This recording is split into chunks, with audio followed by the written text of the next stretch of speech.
আজ আমরা একটি অত্যন্ত গুরুত্বপূর্ণ বিষয়ে আলোচনা করতে যাচ্ছি, যা আমাদের স্বাস্থ্য এবং খাদ্যাভ্যাসের সাথে গভীরভাবে সংযুক্ত। ঠিক বলেছ। রাজেশ বর্ন বলেছেন, সাদাশীতে তাজা খাবারই সুস্থতা নিশ্চিত করে। কিন্তু আমরা কি আসলে এ ব্যাপারে সচেতন? হ্যাঁ, অনেকে মনে করেন যে মরিচ মশলাযুক্ত খাবার আমাদের স্বাস্থ্যের জন্য ক্ষতিকর। কিন্তু কেন? তুমি কি এর পেছনের কারণগুলো জানো? অবশ্যই। এসব খাবারে কৃত্রিম স্বাদ তৈরি হয়, যা আমাদের শরীরের জন্য মোটেই উপকারী নয়। যেমন রোস্ট, ব্রোস্ট, চিকেন, এগুলো সবই ইউরোপীয়দের দ্বারা আমাদের শেখানো কিছু খাবার। আর এসব খাবার গ্রহণের ফলে আলসার, পাকস্থলীর এসিড, বদহজম এবং পাইলসের মতো রোগ সৃষ্টি হতে পারে। এটা আমাদের সচেতন হতে বাধ্য করে। একদম ঠিক। ইসলামে সাদামাটা খাদ্যের ব্যবস্থার কথা বলা হয়েছে।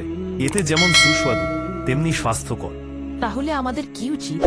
কিভাবে আমরা আমাদের খাদ্যাভ্যাস পরিবর্তন করতে পারি? আমাদের উচিত প্রাকৃতিক এবং সাদাসিদ্ধে খাবারের দিকে যেতে। স্বাস্থ্যকর খাদ্যাভ্যাস গড়ে তোলার মাধ্যমে আমরা আমাদের শরীরকে সুস্থ রাখতে পারব।